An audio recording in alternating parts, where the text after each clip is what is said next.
Pioneer viewers, how are you doing? I hope you're healthy and well. As the Pioneer team, we continue to share our reports on the Russia-Ukraine war with you.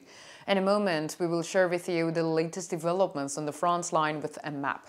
According to the latest reports, the front line is very active and we observe an increasing mobility, especially on the Donetsk front line. Of course, this increased mobility has consequences, and one of the most important consequences is the increase in the losses of the Russian armed forces. The losses of the Russian army has increased again. So the fact that the losses of the Russian armed forces have increased is a very important point, because at some points the war has reached a sticking point. There have been no significant changes along the front line for a long time, and during this period the Ukrainian armed forces decided to retreat in some areas and drawing the Russian army further in and creating an opportunity to strike more blows.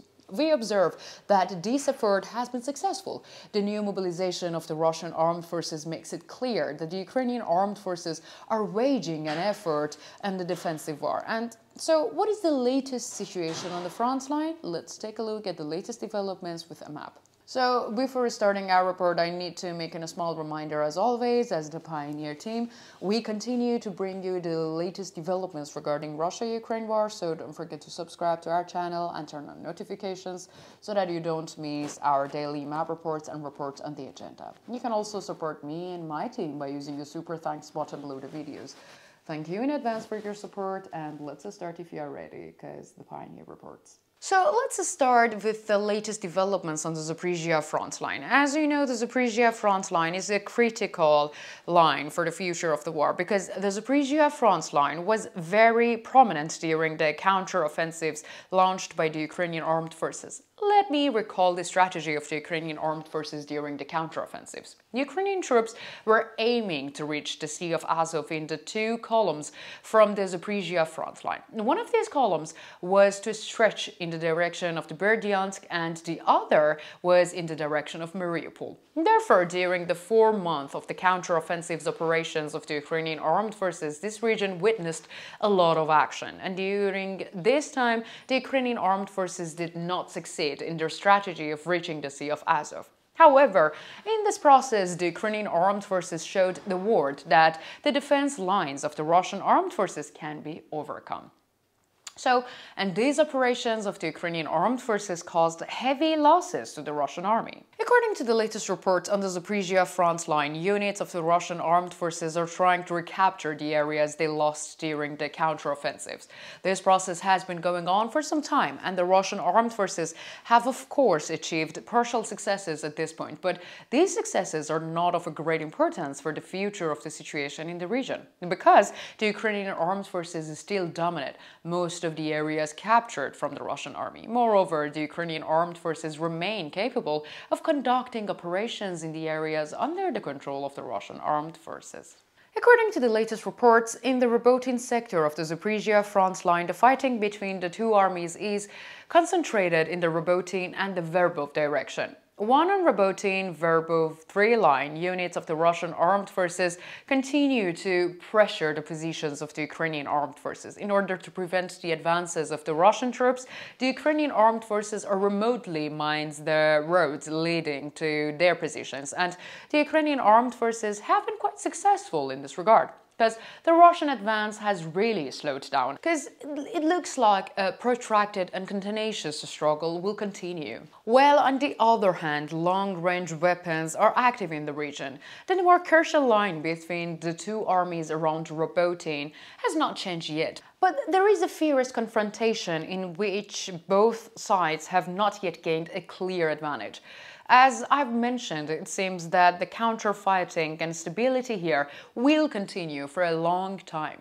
If I'm going to talk about the artillery activity, we can say that the artillery units of the Russian armed forces targeted units of the Ukrainian armed forces stationed in Robotin, Rykhiv, Maletok, Makcha. In turn, artillery units of the Ukrainian armed forces targeted units of the Russian armed forces stationed in Verbov, Kopani, Novoprokopivka, and Ichenkov. Now let's move on to the latest developments on the Donetsk front line. According to the latest reports, the units of the Russian armed forces have advanced on the Novomikhailivka, taking control control of almost the entire eastern part of the village. Counter-fighting continues fiercely in the Pobeda neighborhood, Gorgoriivki, and the southern approaches to the Krasnogorovka and Nevelski area. In Primorskoye, Ukrainian armed forces units are stubbornly defending and offering serious resistance, but the Russian armed forces continue to gradually break through the Ukrainian defenses and are taking more and more positions. The Ukrainian armed forces units in the area need more artillery support. In Donetsk area, Russian troops continue to develop their offensives in the direction of Umansky and Yasnobrovka. Fierce fighting is taking place on the outskirts of the Semenoyovka, where the Russian armed forces are attacking from the direction of Orlivka and the area between Orlivka and Berdyachi, trying to take control of the road feeding the Ukrainian garrison in this village. If the Russian armed forces make new gains here, it could lead to a major problem for the Ukrainian armed forces. Therefore, the principle of defense here needs to be considered. It should be noted that the losses of the Russian army in the fighting here are quite serious, and we can state that this is a very problematic situation in the terms of profit and losses analysis.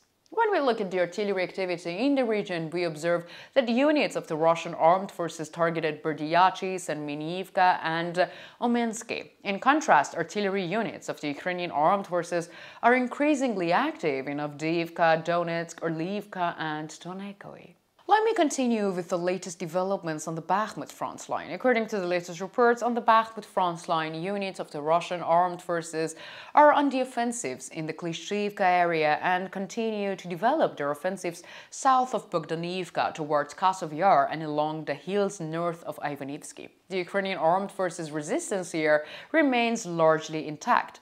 There are no significant border changes, and it is also worth mentioning that the Ukrainian armed forces have started to regain some strength. According to reports, units of the Ukrainian armed forces tried to launch a counter-offensive in the western outskirts, but without success. Let's also look at the artillery activity in the region. As always, according to the latest reports, artillery units of the Russian armed forces targeted Klishchiivka, Andriivka, and Ivanivsky. In contrast, artillery units of the Ukrainian armed forces targeted Bakhmut city center and Bogdanivka. Now it's your turn.